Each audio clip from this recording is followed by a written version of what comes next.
Hello friends, welcome back my YouTube channel. मैं दीपिका शर्मा आज एक बार फिर से आपका स्वागत करती हूँ अपने यूट्यूब चैनल पर। तो चलिए आज हम अपना टॉपिक स्टार्ट करते हैं। हमारा टॉपिक जैसे कि आप जानते हैं कि सोशल स्ट्रक्चर चल रहा था।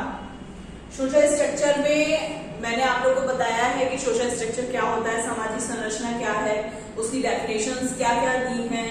जितने भी समाजशास्त्री हैं उन्होंने अपने अकॉर्डिंग सामाजिक संरचना के लिए आखिर क्या क्या डेफिनेशन दी हैं वो मैं आप लोगों को पहले भी अपने टॉपिक्स में पढ़ा चुकी हूँ।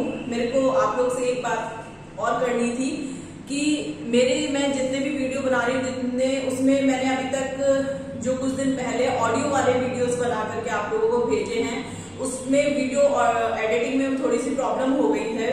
मैं उस चीज के लिए आप लोग से माफी चाहती हूँ, बट मैं आगे से ध्यान रखूंगी कि आगे जो मेरे ऑडियो वाले वीडियोस में भेजूंगी तो उसमें एडिटिंग में कोई भी प्रॉब्लम ना हो।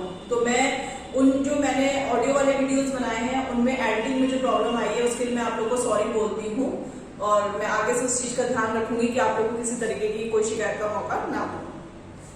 तो आज हमारा टॉपिक चल रहा है सोशल स्ट्रक्चर। तो इसमें मैंने आप लोगों को बताया था कि सोशल स्ट्रक्चर क्या होता है, उसकी डेफिनेशंस के बारे में आप लोगों को मैं बता चुकी हूँ। तो आज हम बात कर रहे हैं सामाजिक संरचना में कुछ समाजशास्त्री हैं जिन्होंने अपना काफी योगदान दिया है, जिसमें सबसे ज्यादा और सबसे महत्वपूर्ण योगदान जो है वो रैडक्लिफ ब्राउन ने दिया है सामाजिक संरचना के विषय में।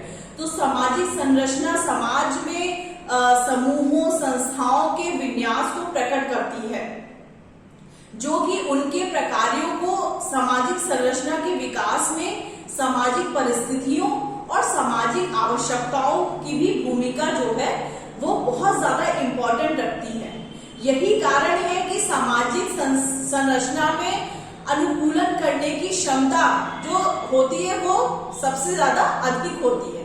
सामाजिक संरचना में विभिन्न इकाइयों का पद और स्थान जो है वो पूर्व निर्धारित होता है। इंसान को पता होता है कि पहले से कि आखिर उसको क्या कार्य करना है। जो सामाजिक संरचना के अंतर्गत जितनी भी इकाइयां आती हैं जो समाज के अंतर्गत होते हैं, जैसे मैंने आप लोगों को बताया था, परिवार हो गया, कोई संगठन हो गया, कोई समूह हो गया, कोई एजेंसी हो गई, जो ये सारी चीजें हैं ये एक सामाजिक संरचना के अंतर्गत अपनी महत्वपूर्ण भूमिका को निभाती है, क्योंकि ये समाज के अंतर्गत आने वाली महत्वपूर्ण इकाइयां होती हैं। इन्हीं के द्वारा ही समाज के संगठन का निर्माण किया जाता है। तो जितनी भी इकाइयां हैं, परिवार हो गया, चाहे कोई एजेंसी हो गई, चाहे कोई समूह हो गया, चाहे कोई ग्रुप हो गया, उसके अंतर्गत आने वाले जितने भी लोग हैं उनके अपने पद जो है वो, उनके स्थान जो है वो पूर्व निर्धारित होते हैं। उनको पता होता है कि उनको किस पोस्ट पे रह करके कौन कौन से कार्यों को करना है। अब प्रत्येक समाज की संस्कृति जो होती है वो भिन्न भिन्न होती है, अतः संस्कृति द्वारा निर्धारित प्रतिमानों में भिन्नता होने के कारण उसकी संरचना भी अलग अलग होगी। जिस प्रकार से हर समाज की अपनी संस्कृति अलग होती है, हर समाज में रहने वाले लोग अपनी अपनी संस्कृति के अनुसार अपने जीवन यापन को पूर्ण करते हैं और उसी के अकॉर्डिंग खुद को ढाल लेते हैं और उसी संरचना में रह करके कार्य करते हैं। अब जिस प्रकार से संस्कृति द्वारा निर्धारित प्रतिमानों में भिन्नता होने के कारण संरचना भी भिन्न भिन्न होती है, तो सामाजिक संरचना की प्रकृति उसके अंगों पर डिपेंड करती है और अंगों का स्वरूप जो है वो हर समाज में अलग अलग तरीके का होता है। जिस प्रकार से हर समाज की अपनी प्रकृति होगी उसी के अनुसार उसके अंग होंगे और अंगों पर ही संस्कृति जो है वो डिपेंड करती है, क्योंकि अंगों का स्वरूप जो है वो हर समाज में अलग अलग तरीके से होता है। अब समाजशास्त्र में सामाजिक संरचना की अवधारणा का जो है सबसे पहले प्रयोग मैंने आपको पहले भी बताया है कि हर्बर्ट स्पेंसर द्वारा किया गया था। पहले प्रयोग में जो हर्बर्ट स्पेंसर थे उन्होंने अपनी बुक में बताया था कि सामाजिक संरचना क्या होती है। तब ये अवधारणा जो है वो स्पष्टीकरण के रूप में एवं किसी समाज के अध्ययन करने में इसका प्रयोग अनेक समाजशास्त्रियों ने अपने अपने अध्ययनों में किया था। अब सबसे ज्यादा महत्वपूर्ण भूमिका जो है वो रैडक्लिफ ब्राउन ने समाजशास्त्र के अंतर्गत रहते हुए जो मानव शास्त्र के प्रणेता हैं रैडक्लिफ ब्राउन जो हैं वो समाज शास्त्र, सामाजिक मानव शास्त्र के प्रणेता कहे जाते हैं। उन्होंने इस अवधारणा को केवल स्पष्ट ही ना करके बल्कि इस अवधारणा का प्रयोग जो है वो अंडमान निकोबार द्वीप समूह के लोगों पर भी किया है। उन्होंने उन लोगों के सामाजिक जीवन में के अध्ययन में इस अवधारणा का प्रयोग करके दिखाया है कि किस तरीके से उस समाज में रहने वाले लोग जो है सामाजिक संरचना के अंतर्गत आते हैं और विभिन्न इकाइयों का समावेश अपने अंदर करके उस स्वरूप को किस तरीके से ढालते हैं। अब सामाजिक संरचना में जो रैडक्लिफ ब्राउन है उन्होंने जो अपना महत्वपूर्ण योगदान दिया है, हम आज उसके बारे में मेन बात करेंगे कि contribution of Radcliffe brown in social structure, कि रैडक्लिफ ब्राउन ने जो सामाजिक संरचना की अवधारणा है उसके विषय में क्या क्या कहा है। तो उन्होंने सामाजिक संरचना के विषय में बताने से पहले उन्होंने संरचना के बारे में बताया है। तो रैडक्लिफ ब्राउन के अनुसार संरचना क्या होती है, तो उन्होंने बताया कि संरचना की परिभाषा में इकाइयों के पारस्परिक संबंधों के पुंज के रूप में दी जा सकती है।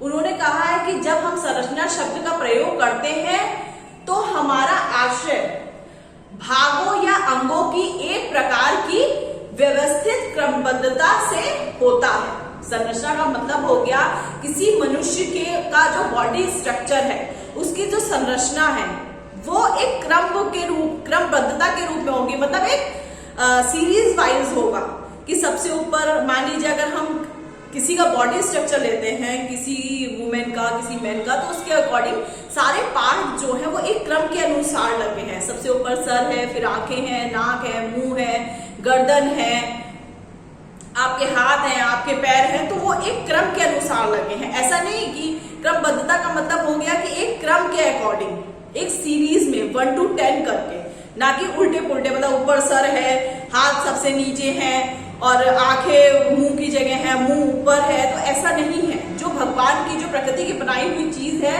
जो मनुष्य को जिस तरीके से भगवान ने अपने हिसाब से ढाला है उसी के अकॉर्डिंग ही क्रमबद्धता का मतलब हो गया एक क्रम के अनुसार, यानी 1 to 10 के अकॉर्डिंग चल रहे हैं।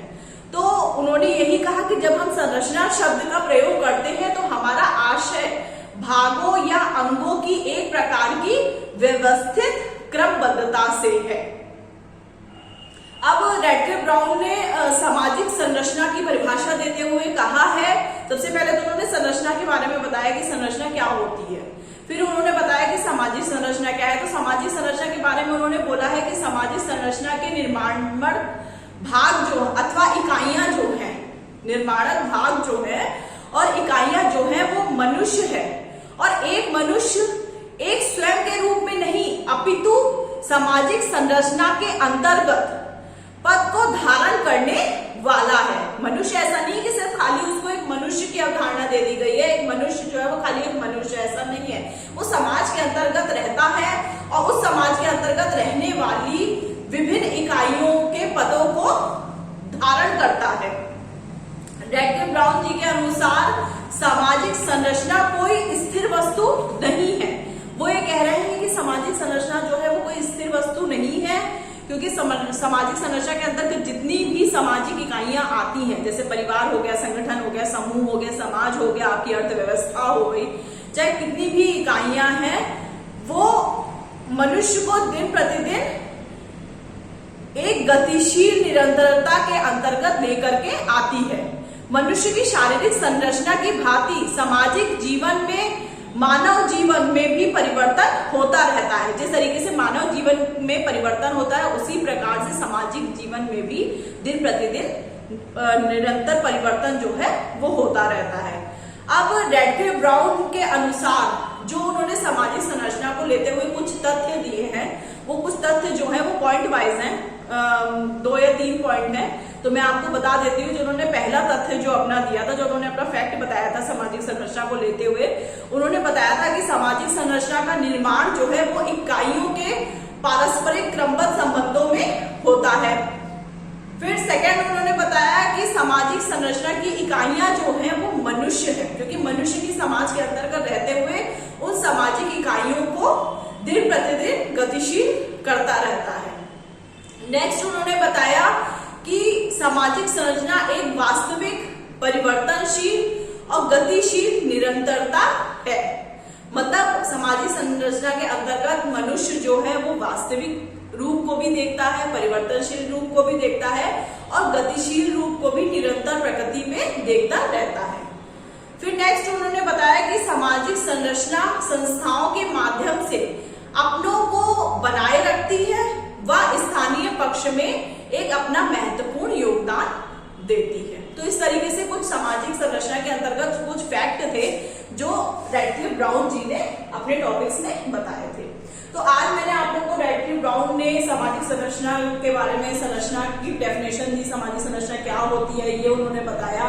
तो जो उन्होंने अपना योगदान दिया है सामाजिक संरचना के रूप में, तो ये उससे रिलेटेड एक टॉपिक था जो मैं आप लोग को मैंने बताया है। अब मैं अपने नेक्स्ट वीडियो में आप लोग को सामाजिक संरचना के अंतर्गत रैडक्लिफ ब्राउन ने जो विभाग या खंड सामाजिक संरचना को जिन भी भागों में बांटा है उनके बारे में बताऊंगी।